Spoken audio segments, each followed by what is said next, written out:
हाँ माशाल्लाह। तो डायनेमिक राउटिंग इसीलिए हम लोग करते हैं क्योंकि अगर हम एक मल्टीपल कंपोनेंट बना, जैसे कि हमारे को यूज़र डाटा हमने लेना है, ठीक है, और मल्टीपल कंपोनेंट हम बनाएंगे तो मल्टीपल पेजेस हम नहीं बना सकते ना, user 1 user slash user 2 slash user 3, इस तरह हम नहीं कर सकते काम। डायनेमिक राउटिंग का फ़ायदा क्या होता है, हम उसको स्केप ब्रैकेट के अंदर सेव कर देते हैं। हमने यहाँ आई डी लिखा न्यूमेरिक के अंदर, ठीक है, अगर ये आई डी की जगह कुछ और भी लिखते तो वो भी काम कर जाता, ठीक है। तो ये याद है आप लोग लास्ट क्लास में पढ़ा था डायनेमिक राउटिंग आप लोगों ने, तो फिर आप लोग आए क्यों नहीं, तो सर ने बुलाया था तो है पढ़ाया था लास्ट टाइम, डायनेमिक राउटिंग करवाई थी, आईडी वगैरह सब करवाई थी, डायनेमिक राउटिंग सब करवाई थी आप लोगों, ठीक है।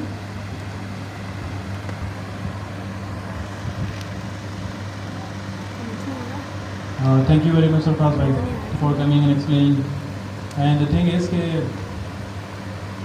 इन्होंने बिल्कुल सही एक्सप्लेन किया इस चीज़ को कि होता क्या है कि अब यूज़र यहाँ पे आईडीज़ आएंगी ना, यहाँ पे फॉर एग्जाम्पल मैं 4 डाल देता हूँ, तो 4 पे वो यूज़र की आईडी लेकर आएगा। अब फॉर एग्जाम्पल यहाँ पे डायनेमिक आईडीज़ हैं, कौन सी आईडीज़ हैं ये?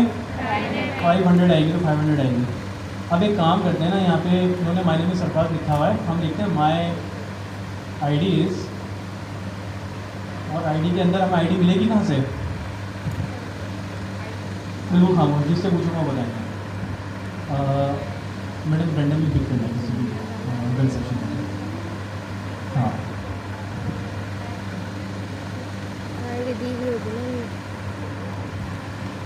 किसी को भी पिक करना है आप रैंडमली।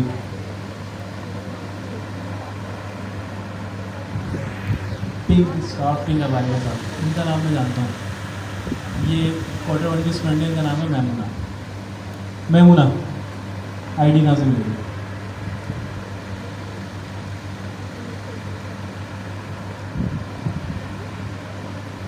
कहाँ से? वहाँ से मिलेगी, वहाँ जाओ।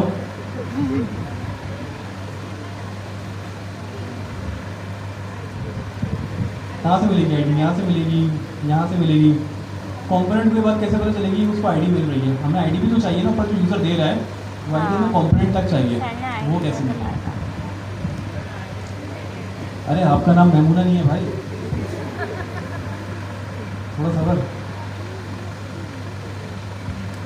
जी। नहीं पता मैमुना?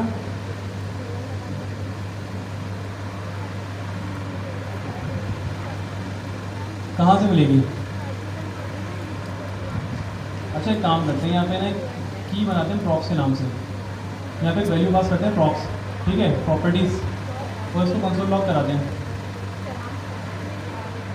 प्रॉक्स, ठीक है। नहीं एरर आ रहा है, क्यों आ रहा है? वो टाइप डिफाइन नहीं किया हमने, फिलहाल इग्नोर कर देते हैं, ठीक है। और देखते हैं यहाँ पे रिफ्रेश करते हैं तो कंसोल लॉग आ गया होगा यहाँ पे। क्यों यहाँ क्यों नहीं आया? वहाँ कहाँ सर्वर पे आएगा, ये रहा, क्योंकि प्रॉक्स तो आई नहीं मेरे पास। काम करते हैं, सेव करते हैं, रिफ्रेश करते हैं।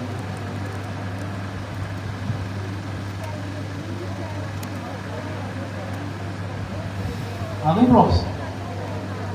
आ गई भाई, ये क्या है? प्रॉक्स में मेरे पास क्या मिल रहा है? मुझे एक ऑब्जेक्ट मिल रहा है। क्या मिल रहा है? ऑब्जेक्ट के अंदर मेरे पास एक की है, किस नाम से? पेरेंट्स।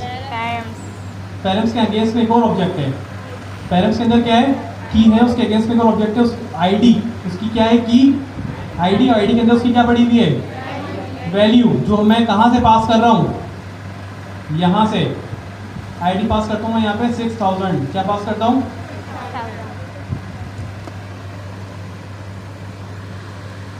यहाँ पे आईडी क्या है मेरे पास अभी? तो क्या हुआ, मेरे कंपोनेंट का डेटा मेरे पास मिल रहा है मुझे।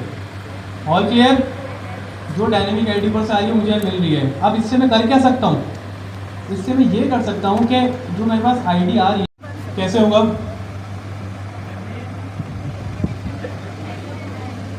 ऑब्जेक्ट है ना, ये ऑब्जेक्ट की जगह मैं एरे रखता हूँ यहाँ पे, ठीक है। एरे के अंदर मैं क्या नाम रखूँगा? आईडी, ठीक है, और यूजर नेम,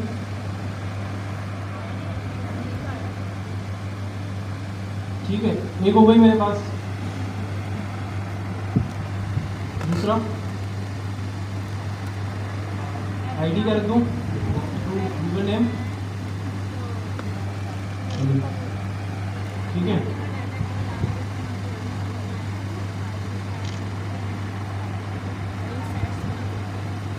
तीन आईडीज हो गई। समझे, हमारे पास स्टूडेंट का रिकॉर्ड कितना है, 3 स्टूडेंट्स है। कितना रिकॉर्ड है, 3 स्टूडेंट्स का। अब मुझे यहाँ पे स्टूडेंट का रिकॉर्ड देखना है, तो मैं कैसे देखूंगा, आईडी की बेसिस पे। ये प्रॉप्स है ना मेरे पास, इसके अंदर मेरे पास ऑब्जेक्ट आ रहा है, तो मैं डी स्ट्रक्चर कर लूँ। डी स्ट्रक्चरिंग सिखाई थी, भूलिएगा नहीं।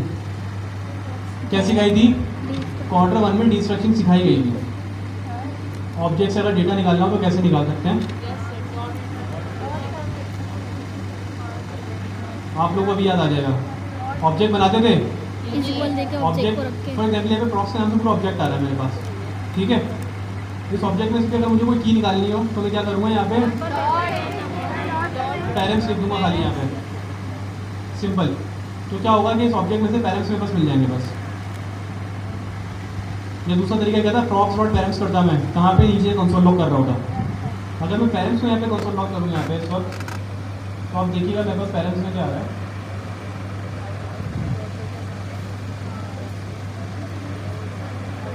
पेरेंट्स में मेरे पास अब क्या आ रहा है, 500 और 6000। ये रहा यहाँ पे पेरेंट्स में क्या आ रहा है मेरे पास, 6000। ठीक है। अगर मैं यहाँ पे पेरेंट्स डॉट आई कर दूँ तो क्या होगा, आइडिया दे। तो मेरे पास वो आई आ जाएगी, आ गई, सिंपल। अब मुझे एक यूज़र को फाइंड करना है, तो ये मैं आपको समझ लेंगे आज आपकी एपीआई का कॉन्सेप्ट भी यहाँ पे क्लियर हो जाएगा, ठीक है। फाउंड यूज़र, यूज़र को क्या करना है, फाउंड यूज़र, क्या करना है हमने, फाउंड यूज़र। अब एरे में से किसी यूज़र को फाइंड करना है तो उसके लिए कौन सा मेथड यूज़ होगा, बताएं, भूल गए, Q1 में भूल गए लोग सारे। प्रैक्टिस, मुझे नहीं पता, मेरे पास हो सकता है एरे में 10,000 स्टूडेंट्स हो तो मैं कैसे फाइंड करूँगा, इंडेक्स से थोड़ी करूँगा।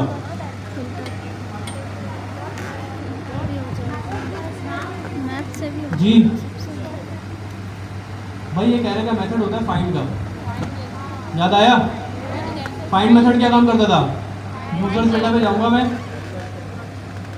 यूजर डेटा पे जाऊंगा, डॉट फाइंड करूंगा, ठीक है। इसमें मुझे हर आइटरेशन पे क्या मिलेगा, यूजर मिलेगा, मिलेगा। मैं क्या कर रहा हूँ, अगर यूजर डॉट आईडी बराबर है किसके, पेरेंट्स डॉट आईडी,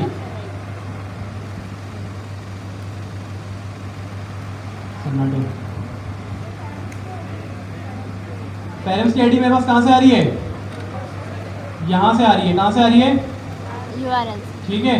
तो ये डेटा मेरे पास कहाँ पड़ा हुआ है, सर्वर पे। मैं क्या काम कर रहा हूँ कि इस डेटा के ऊपर एक लूप चला रहा हूँ फाइंड का, और मैं कह रहा हूँ कि अगर यूजर की आईडी बराबर है पेरेंट की आईडी के तो यूजर रिटर्न कर दो, क्या कर दो, देखते हैं कि वो यूजर हमें मिलता है नहीं मिलता है। यहाँ पे कंसोल लॉग करते हैं फाउंड यूजर को और चला के देखते हैं। देखें फाउंड यूजर में क्या आया मेरे पास, अनडिफाइंड। क्यों आया, क्योंकि 6000 आईडी एग्जिस्ट नहीं करती। अगर आईडी देखें तो क्या है हमारे पास, 6000 क्या है। अब मैं आईडी ऊपर से देता हूँ 1, बल्कि 2 दे देता हूँ, एंटर किया मैंने, क्या ये आईडी मिलेगी, अभी देखते हैं। यूजर मिला, नहीं मिला। There is a one technical glitch, not a technical glitch but it's a technical functionality which is being implemented by the TypeScript and you have to handle that.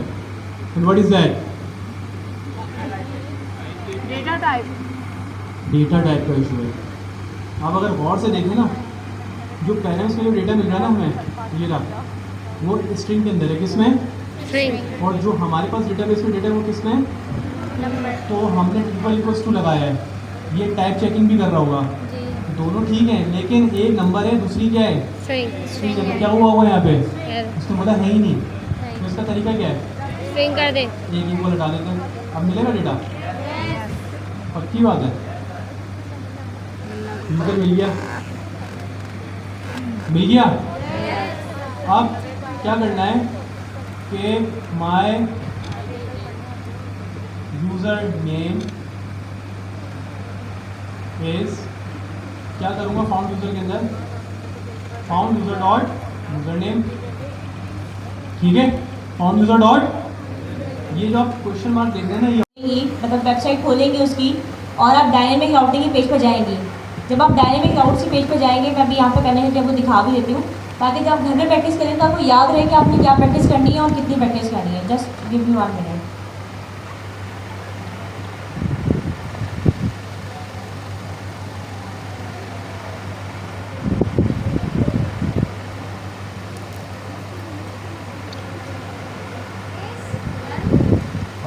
Administration से मेरी request है कि mic है हमारे पास, mic चल रहा है?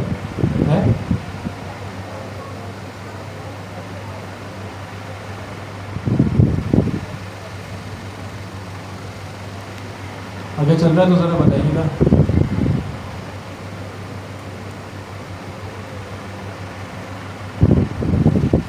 हाँ,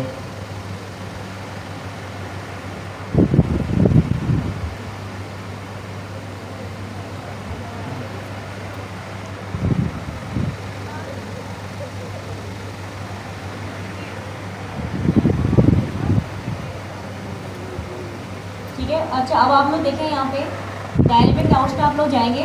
ठीक है, डायनेमिक क्लाउड पे आने के बाद आपके सामने ना एक यहाँ पे कुछ डेफिनेशन आई है, आप उसको देखिएगा ये होता क्या है, डायनेमिक क्लाउड किस तरह काम करता है हमारे पास।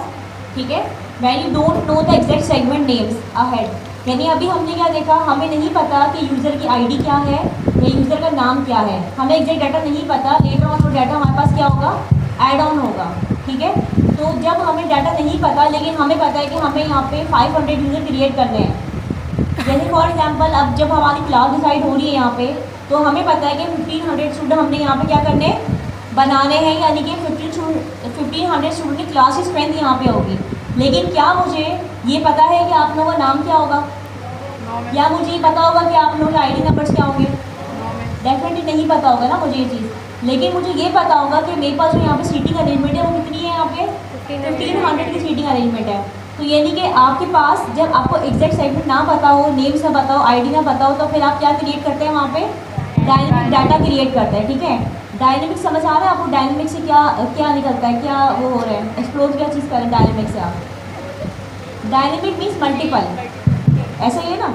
जैसे कि अगर आप कोई दराज.टीके को देखें या आप OLX देखें, इस तरह की वेबसाइट देखें, तो वहाँ पे क्या होता है, आपके पास डायनेमिक डाटा होता है।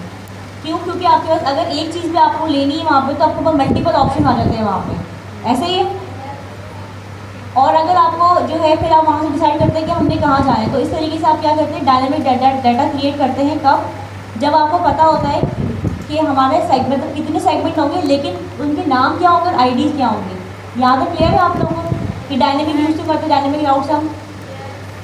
ठीक है, आगे ये कह रहे हैं you can use dynamic segment that are filled at request time और prerendered at time build time. Build time कौन सा होता है आपका, कि जब आप वहाँ पे चीज़ें क्रिएट करते हैं। जैसे अभी हमने हाथ ही हाथ जो क्रिएट किए चीज़ें यहाँ पे, जैसे यूज़र 1 में आपने ओसामा का नाम डाला, यूज़र 2 में आपने हिना का नाम डाला, यूज़र 3 में, ये अब हम क्या कर रहे हैं, बिल्ड कर रहे हैं चीज़ों को। ऐसे ही है, जब बिल्ड करते हैं हम लोग तब हम डाटा प्रोवाइड करते हैं। इससे पहले हम क्या करते हैं, डायनेमिक छोड़ देते हैं इसको, कि यानी कि जितना डाटा आ सकता है इसके अंदर आधा रहेगा हमारे पास। तो अब आपने डायनेमिक रूट्स यहाँ से पढ़ना है। अच्छा, कन्वेंशन इसकी आ गई है। अब dynamic segment can be created by wrapping a folder name in square brackets. अभी आपने देखा था जब हमने आईडी लिखा था तो हमने क्या किया था, उसको स्क्वायर ब्रैकेट में हमने उसको सेव किया था आईडी को। ऐसे ही है, यानी कि ऐसा नहीं है कि हमने अपनी मर्जी से स्क्वायर लगा दिया, हम उसको पैरेंथेसिस भी लगा दें, हम उसको कर्ली भी लगा दें, ऐसा नहीं है।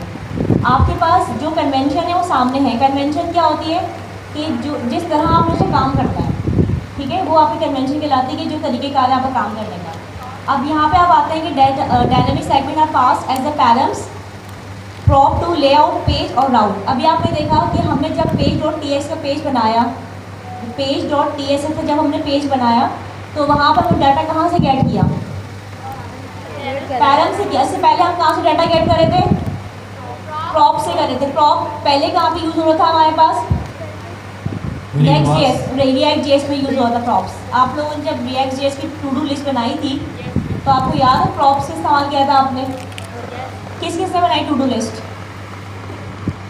बनाई थी ना।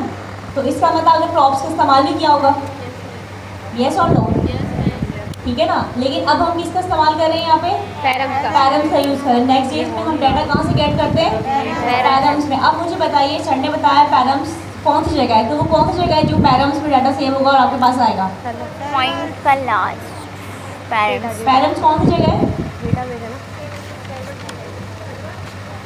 Server, exactly. जब आप वहाँ पे लिखते हैं ऊपर आईडी करके, आईडी 1 2 3 4, बेसिकली वो कौन सा डाटा है, वो आपका पैरम्स गेट कर रहा है आपका, ऐसे ही है? ठीक हो गया। अच्छा मैडम, आपको आवाज़ आ रही है मेरी? जी सर। कुछ स्टूडेंट्स हैं जो बिल्कुल पीछे बैठे हुए हैं ठीक है।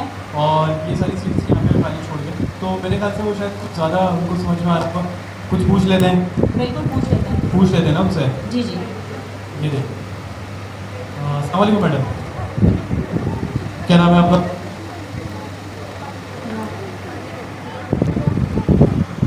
आप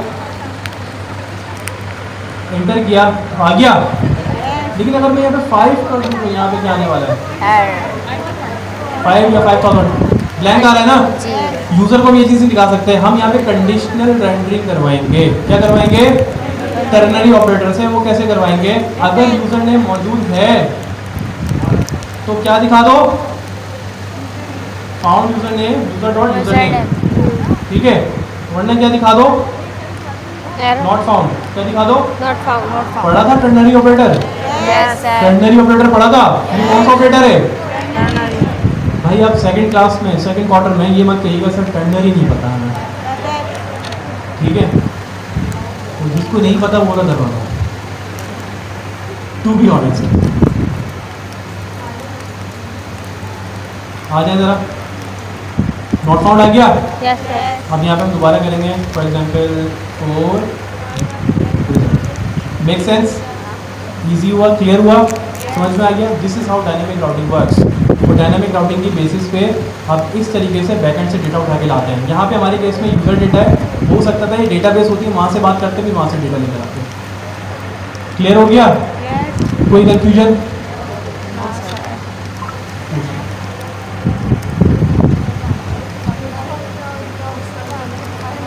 जी क्लास, तो आपको समझ में आया डायनामिक राउटिंग, डायनामिक डाटा कैसे प्रेजेंट हो रहा है इसके अंदर? देखें, डायनेमिक राउटिंग की हमें नीड कब होती है? जब हमें at a time multiple data हमें वहाँ पे प्रिंट करवाना हो, ऐसे ही है, ठीक है? वैसे नॉर्मली हम किस तरह कर रहे थे, स्लैश लगा के हम लोग डाटा लेकर आ रहे थे, ऐसे ही है। लेकिन अगर मुझे मल्टीपल डाटा चाहिए तो मुझे क्या करना पड़ेगा? उसके लिए डायनेमिक राउटिंग की तरफ जाना पड़ेगा। अभी तक जितना आपने पढ़ा उसमें कोई सवाल है आप लोगों का? अगर है तो अभी पूछिए, क्योंकि अभी आगे चीज़ें ना कॉम्प्लिकेटेड होती जा रही हैं। तो अगर अभी आपको कोई भी प्रॉब्लम आएगी यहाँ पे या कहीं भी अटकेगी तो फिर होगा ये कि आगे वाली ने आपको लगा के दिखाया या सरफराज ने आपको लगा के दिखाया आईडी के साथ स्क्वायर ब्रैकेट, तो आपको क्या लग रहा है कि इनको रात में ख्वाब में आया तो सुबह इन्होंने लगा दिया बैठ के? ऐसे तो नहीं है ना? यकीन इसके पीछे बिहाइंड द रीज़न कुछ ना कुछ होगा इसके पीछे, है ना? बिहाइंड से कोई ना कोई रीज़न होगा स्क्वायर ब्रैकेट लगाने का। समझ आ गई आप लोगों की बात? तो रीज़न क्या है? वो रीज़न ये है कि अगर हम दोबारा अपने डॉक्यूमेंटेशन में जाते हैं और यहाँ आके इसको पढ़ते हैं तो ये क्या लिखा हुआ है यहाँ पे? पढ़े, मिलके पढ़े तो क्या लिखा हुआ है यहाँ पे? A dynamic segment can be created a working as a folder name in square brackets folder ID and stuff. समझ आई अब आप लोगों को कि कन्वेंशन क्या है? जब भी आप डायनेमिक राउटिंग पे काम करेंगे या डायनेमिक राउट्स आप बनाएंगे तो उसको आप इनक्लोज करेंगे किसके साथ? स्क्वायर ब्रैकेट के साथ। अच्छा, जब मैं खुद भी पढ़ रही थी, आप लोग ना, जब मैं खुद भी मेरा जैसे मैंने आपको बताया कि मेरा को आईटी से ताल्लुक नहीं था, जैसे आप में से बहुत सारे लोग हैं जिनका आईटी से कोई बिलोंग नहीं करता होगा बैकग्राउंड, मेरा भी आईटी से कोई बैकग्राउंड बिलोंग नहीं करता था।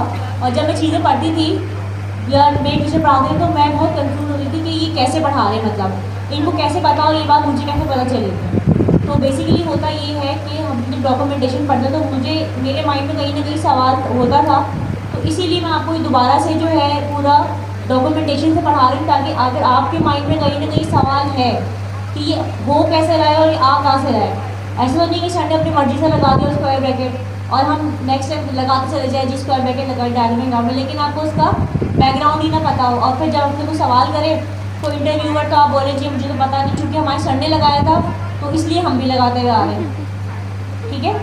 तो अब आगे चलते हैं इसमें। अब हमने पैरम्स पे बात करते हैं। अब ये बताइए कि पैरम्स बेसिकली है क्या? पैरामीटर की शॉर्ट फॉर्म तो है, लेकिन इसको हम क्या कहेंगे? ये पैरम्स क्या है हमारे पास? मतलब पैरम्स हमारे पास ऑब्जेक्ट है पैरम्स वेरिएबल है, पैरम्स आर्ग्यूमेंट है, ये पैरम्स क्या है हमारे पास? आर्ग्यूमेंट ऑफ द फंक्शन है। और अच्छा ठीक है, अभी सर ने आपको बताया था पैरम्स जब हमने देखे थे यहाँ पे अपने टर्मिनल के ऊपर, तो पैरम्स देखिए किस तरह लिखे हुए हैं यहाँ पे ऑब्जेक्ट फॉर्म में लिखा हुआ है, की वैल्यू पेयर में भी आ रही है। तो ठीक है, इसके अलावा जो है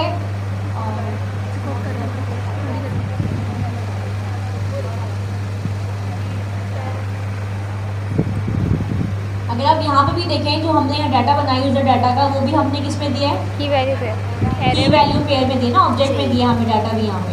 तो उसका मतलब जो हमारे पैरम्स है वो ऑब्जेक्ट भी हो सकते हैं फंक्शन का। ऐसे ही है वो हमारे पास क्या हो सकता है, पैरम्स हमारे पास आर्ग्यूमेंट भी हो सकते हैं जी। ऐसे ही है ना, पैरामीटर जो हमने पढ़ा था वो पैरामीटर्स क्या थे हमारे पास? आर्ग्यूमेंट्स है ना जी। पैरम्स की शॉर्ट फॉर्म है, पैरामीटर्स शॉर्ट फॉर्म है। तो इससे तो पैरम्स जो आर्ग्यूमेंट भी हुए जी। ऐसे ही अग्री करें नहीं करे इस चीज़ से आप? ठीक है। और इसके अलावा मैंने आपसे कहा पैरम में हम क्या सेव कर रहे हैं? वैल्यू सेव कर रहे हैं हम जी, है ना। डायनेमिक राउट में जाके वैल्यू सेव करवा रहे हैं पैरम से। तो पैरम्स क्या हुआ हमारे पास? वेरिएबल भी हुआ हमारे पास। तो अगर आपसे तो पूछेगा कि पैरम्स क्या है क्या, तो आप क्या बताएंगे पैरम्स क्या है? आर्ग्यूमेंट से फंक्शन का ऑब्जेक्ट, आर्ग्यूमेंट हो सकता है और वेरिएबल ऑब्जेक्ट हो सकता है। ठीक है, इसलिए अब आपको पैरम्स को रिलेटेड कंफ्यूजन है? नो। सबका क्लियर हो गया पैरम्स क्या है? पैरम्स का डाटा कहाँ से गेट करते हैं हम लोग? सर्वर साइड से करते हैं। क्यों? क्योंकि जब हम वहाँ जाके अपने ब्राउजर के ऊपर जाके एड्रेस बार में लिखे होते चीज़ें, तो वही चीज़ हम गेट कर रहे होते हैं। ऐसे ही है। यहाँ पे किसी को सवाल है, कोई कन्फ्यूजन है? आपने कहा था समझाया, समझ में आ गई आपको? ठीक है। अच्छा थोड़ा सा, हाँ जी मिस आईडी और स्लग दोनों सेम फंक्शन पे? आईडी और स्लग जी बिल्कुल दोनों सेम होते हैं। आप आईडी की जगह स्लग भी लिख सकते हैं, स्लग की जगह आईडी भी लिख सकते हैं। हमारे पास अगर यहाँ पे आप नीचे आते हैं, ये लिखा डायनेमिक सेगमेंट और पास एज द पैरम टॉप to layout page and this. और यहाँ पे एग्जांपल में वो कह रहा है कि आप ऊपर यहाँ लिखा हुआ है कि आईडी और स्लग हो सकता है। आप यहाँ पे एग्जांपल देखें तो यही एग्जांपल सर ने करवाई है सेम। इस एग्जांपल को देखें और इस एग्जांपल को देखें, क्या फ़र्क लग रहा है आपको इसमें, इन दोनों एग्जांपल्स में? वर्ड्स देख के बताइएगा मुझे क्या डिफरेंस है इन दोनों में। सर की एग्जांपल सर ने दी यहाँ पे इसमें, और ये जो बुक में हमारे पास एग्जांपल दी गई है इसमें, क्या डिफरेंस दोनों में? स्लग का डिफरेंस सर ने आईडी लिखा था, यहाँ स्लग लिखा हुआ है, वन डिफरेंस। सेकंड डिफरेंस क्या है हमारे पास? टाइप्स को हमने सेलेक्ट किया था, तो यहाँ पे हमने क्या दिया, स्लग को हमने स्ट्रिंग दे दिया। इससे पहले जब आपने देखा सर ने कंडीशन लगाया था 3 = 2 कंडीशन जब लगाया था सर ने, तो डाटा फाउंड नहीं हुआ था हमारे पास। क्या रीजन था उसके पीछे? स्ट्रिंग और दिया हुआ था, और वो क्या था हमारे पास? स्ट्रिंग था। ऐसे ही है, याद है ना आपको? अभी अभी काम किया ना आप लोगों ने वाला। तो फिर हमने क्या किया उसको जाकर खत्म कर दिया, जो उसकी स्ट्रिंग टाइप टैगिंग थी उसको हमने खत्म कर डबल इक्वल टू लगा दिया था। ठीक है, तो फिर हमारा डाटा क्या हो गया था? फाउंड हो गया था। ऐसे ही है। इसमें कोई सवाल है किसी का? ठीक हो गया। अब यहाँ पे देखें, हमने यहाँ पे क्या लिखा है? एक्सपोर्ट डिफॉल्ट फंक्शन लिखा हुआ है। हम जब कोई भी पेज और TSS बनाते हैं तो हम कहाँ पे एक्सपोर्ट डिफॉल्ट करवाते हैं? पेज और TSS हम यहाँ लास्ट में एक्सपोर्ट डिफॉल्ट करवा दें। ऐसे ही है। अगर ये एक्सपोर्ट डिफॉल्ट हम पहले करवा दें कहाँ पे? फंक्शन के पास, तो एक ही बात है है ना। यानी अगर आप बुक से एग्जाम्पल करते हैं या बुक से समझते हैं तो मसला नहीं होना चाहिए आपके लिए कोई भी। अब आगे आते हैं, आपका फंक्शन बना हुआ है पेज, ठीक है, उसमें हमने क्या डाल दिया? पैरम्स डाल दिया। पैरम्स में क्या? पैरम्स डॉट ID लिखा था हमने, देखें ये क्या लिखा है हमने यहाँ पे? पैरम्स डॉट ID नजर आ विजिबल है सबको? Yes miss. कुछ ही बच्चों के यस आता है मुझे ना, फिर जब सब पीछे जाएंगे तो सब बोलेंगे हम पिछली क्लास में नहीं आए थे और इस क्लास में हम अभी अभी आए। कुछ फिजिकली अभी आए थे, कुछ मेंटली उसी वक्त आए थे जब सर माइक लेके पहुँचते उनके पास।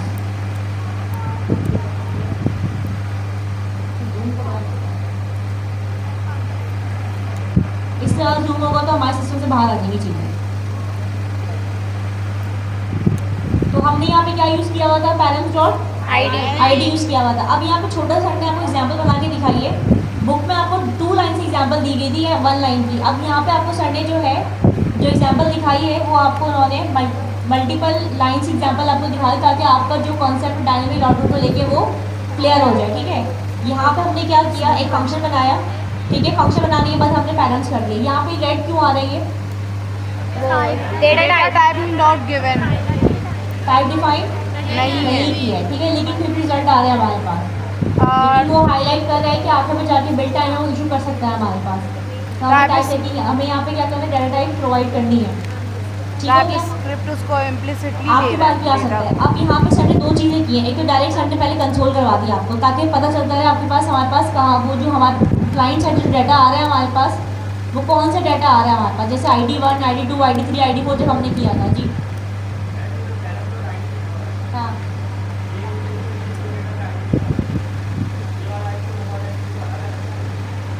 ऐसे ही ऐसे ही है। जी, वो एक अलग आईडी है, वो आईडी है जो हम क्लाइंट साइड पे जाके पैरम से गेट करवा रहे हैं। वो डिक्लेयर नहीं की ना तो आप ही किया ना कुछ भी वहाँ पर अनडिफाइंड आ रहा है ना, वो डिक्लेयर नहीं है जो चीज़, वो तो अनडिफाइंड आ रही थी ना आपके सामने। तो बस फिर जब जो चीज़ डिक्लेयर नहीं होती उसके लिए क्या आता है रिजल्ट में हमारे पास? Undefined. अनडिफाइंड।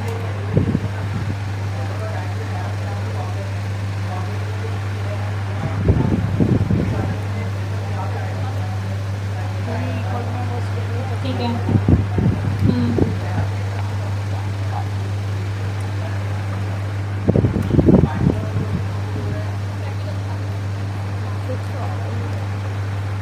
आपको ये राउट नज़र आ रहा है?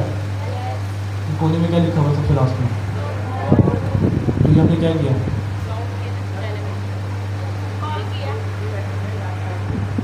ये वैल्यू पैरेंट्स के अंदर आईडी की क्या लिखी है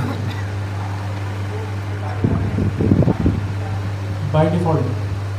आप आईडी लिखेंगे यहाँ पे अगर आप आईडी लिखेंगे ये रहा फोल्डर का नाम, आप अगर आईडी लिखेंगे तो आईडी के अंदर मिलेगी, अगर स्लग लिखे हैं तो स्लग में मिलेंगे। कुछ और लिखते हैं ऐसे ही लिखते हैं, कुछ और आईडी लिखते हैं, स्लग लिखते हैं, कन्वेंशन यूज़र नेम लिखते हैं, XYZ लिखते हैं, लेकिन ये ना करें तो बेहतर है। क्लियर हो गया? असल में मसला ये है कि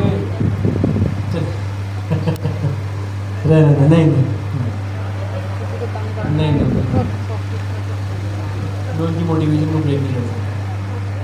तो मैडम आपको एक्सप्लेन कर रही थी कि ये राउट से हमने डेटा उठाया और यहाँ पे हमारे पास प्रॉक्स मिलते हैं, प्रॉक्स के अंदर एक ऑब्जेक्ट है, नहीं हो रहा मेरा। पेरेंट्स निकाले, पेरेंट्स के अगेंस्ट भी और ऑब्जेक्ट। ठीक है, उस ऑब्जेक्ट में हमने आईडी निकाली, चाहे तो मैं यहाँ पे स्लग भी लिख सकता था तो मुझे स्लग में मिलता डेटा। अब स्लग और आईडी में क्या फ़र्क होता है? आईडी क्या होती है, वो एक सिंगल यूनिट होती है, फॉर एग्जाम्पल 1 2 3 4 या लंबी सी अल्फान्यूमेरिक कैरेक्टर होगी। स्लग इस तरीके से होते हैं, कुछ आपने देखे होंगे। जैसे मैं अगर मैं जियो न्यूज़ की वेबसाइट खोलूँ, अभी आपको समझाते हैं स्लग, शायद मुझे दिख जाए। ये देख रहे हैं, ये लिखा हुआ है 568742, उसके बाद डैश, फिर Pak versus England, out of form, Babar Azam likely to be rested for second test. ठीक है, ये पूरा लिखा हुआ है, डैशेस के साथ लिखा हुआ है। This is called slug. अगर इतना सा होता तो हम इसको आईडी बोलते हैं। क्या होता है, इसको क्या बोलते हैं हम? आईडी। और इसके साथ ठीक है ABC XYZ, this is called slug. क्योंकि जो सेंटेंस होता है ना उसके बीच में हम क्या करते हैं, जो वर्ड होते हैं उनके बीच में हम क्या करते हैं, डैशेस लगा देते हैं। This is called slug.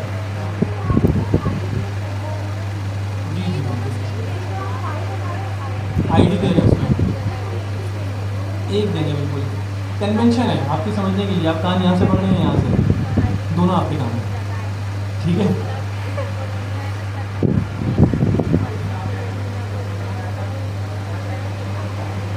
Ji ID में भी दे सकता हूँ मैं पूरा स्लग है, लेकिन कन्वेंशन ये आईडी का मतलब ये होता है कि सिंगल होती है, स्लग पूरा होता है। बस ये समझने के लिए, आपकी समझाने के लिए। क्लियर है? याद है? ऑल गुड, बहुत अच्छी बात है। न्यूज़ बता दी ना, उसी को रिसर्च कर करके पढ़ो। डायनेमिक राउट्स खत्म जिंदगी से। जियो न्यूज़ वगैरह दिखाइए ना, कोई ना कोई वेबसाइट खोल खोल के देखे होंगे आईडी। नेस्टेड डायनेमिक लॉट पढ़ा है। और कोई ख्वाहिश? यार आज मैं कर बैठी चल पई।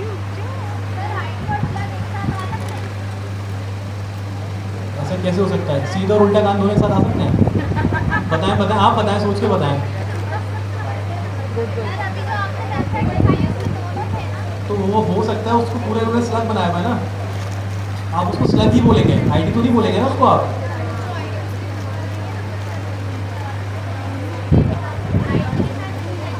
चलें जी, वापस प्लीज़ क्लास पर रिज्यूम कर लें। अगर मैं डायरेक्ट सेक्शन में जाऊँ, एसआरसी के अंदर मेरे पास एक यूज़र्स का है, यूज़र्स के अंदर हमारे पास मेन पेज है यूज़र का, और हमारे पास एक पेज है हमारे पास page.tsx जो यूज़र का स्पेसिफिक डेटा उठा के ला रहा है अकॉर्डिंग टू आईडी। ठीक है, अब एक काम और करते हैं, यहाँ पे एक फोल्डर बनाते हैं कोर्सेज का। ठीक है, एक कोर्स है हमारे पास कौन सा, एक कोर्स हमारे पास कौन सा है, टाइप स्क्रिप्ट, कौन सा है, और दूसरा कोर्स हमारे पास कौन सा है, नेक्स्ट। तो हमारे पास दो फोल्डर बन गए। अब दोनों फोल्डर में क्या करना पड़ेगा, फाइल बनानी फाइल्स बनेंगी, किस नाम से, page.tsx। page.tsx। आ जाए भाई, अब हम काम करते हैं एक्सपोर्ट डिफॉल्ट फंक्शन।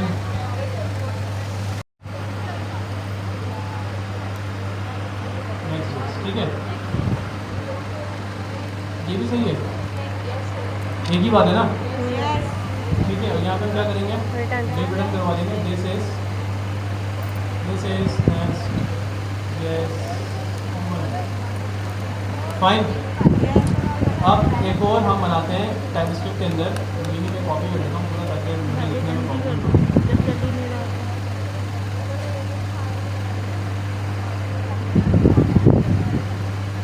क्या नाम रखूँ मैं इसका, टाइप। ठीक है, अब इसको एक्सेस कैसे करेंगे हम, ज़रा स्ट्रक्चर को तो देखें एक दफ़ा है क्या, बताइए कैसे एक्सेस करेंगे। मुझे करना है नेक्स्ट.जेएस को या टाइपस्क्रिप्ट को, कैसे करूँगा,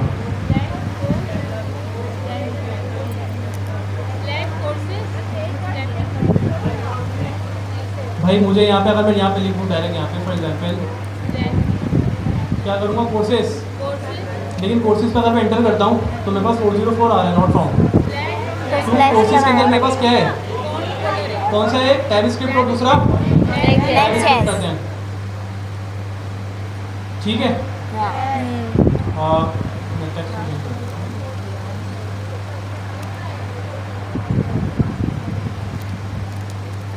क्या हुआ, टाइपस्क्रिप्ट कंपोनेंट हो गया, मेक सेंस। अगर मैं यहाँ से करूँ नेक्स्ट.जेएस तो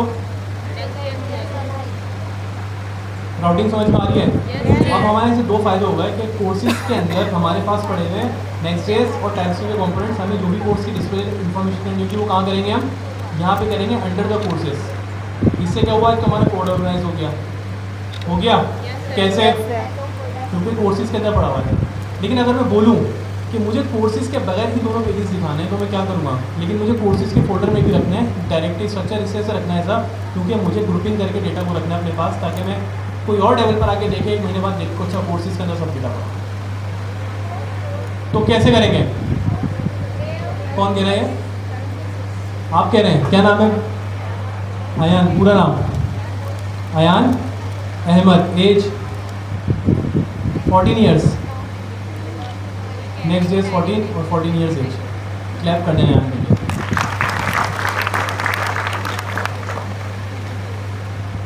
थोड़ी देर पहले मैडम ने डिस्कस किया था आपसे, ग्रुपिंग करते हैं, क्या करते हैं आप, तो क्या ऑप्शन है मेरे पास कि मैं कोर्सेज के अंदर सारे कंपोनेंट्स रख सकूं, लेकिन मुझे कोर्सेज वही नहीं चाहिए ऊपर आओ, क्या करूँगा, कहाँ पे, कोर्सेज पे क्लिक किया, रीनेम किया और पैरेंथेसिस लगा दूँ ऐसे, ठीक है, बस गेट इट अप।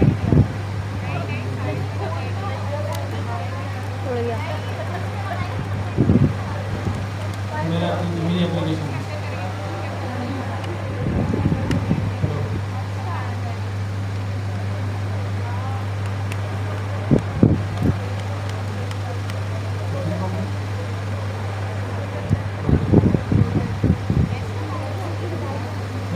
ठीक है, दोबारा से दोबारा।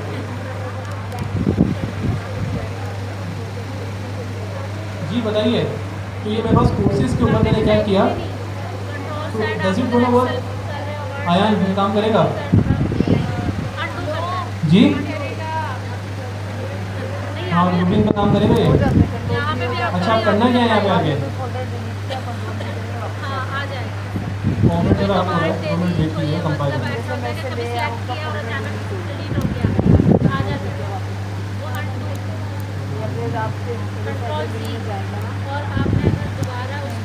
क्या लिखा है मेरे पास? 404। अगर मैं यहाँ पर करूँ नेक्स्ट तो क्या हुआ, नेक्स्ट का कॉम्पोनेंट आया। और अगर मैं यहाँ पे करूँ टाइम स्टेप, तो मेरे पास क्या टाइम स्टेप का कॉम्पोनेंट आएगा? नहीं आएगा, क्योंकि मुझसे गलती हुई है। आ गया? लेकिन क्या मुझे यहाँ पर कोर्सेज लिखने की ज़रूरत है? क्या किया मैंने यहाँ पे, राउट्स की ग्रुपिंग कर दी, और ग्रुपिंग के अंदर मैंने बता दिया कि भाई इस कोर्सेज के अंदर में नेक्स्ट और टाइपस्क्रिप्ट हैं, लेकिन मुझे कोर्सेज दिखाने की ज़रूरत भी नहीं है, मैं डायरेक्ट चलाऊँगा इसको। तो ये आप कर सकते हैं ग्रुपिंग की मदद से। अगर आपने पैरेंथेसिस लगा दिए, दिस इज कॉल्ड ग्रुपिंग। आपने ग्रुपिंग कर दी 2 कोर्सेज की, इससे आपको फ़ायदा ये हुआ कि आपका जो डायरेक्टरी स्ट्रक्चर है वो नीट एंड क्लीन और ऑर्गेनाइज है। कभी भी कोई डेवलपर आके देखेगा कोर्सेज के अंदर आके देख लेगा, अच्छा भाई ये सारे कोर्सेज एग्जिस्ट कर रहे हैं, हर चीज़ अलग से लिखनी होगी। Make sense? चलें जी, ये भी क्लियर हो गया। पैरेलल राउटिंग क्या होती है? What is parallel routing?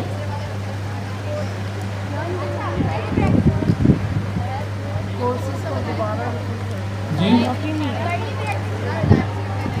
जी, एक वक्त में लो। डायनेमिक राउटिंग हो गई, ठीक है। अब बात करते हैं पैरेलल राउटिंग की, ये है क्या?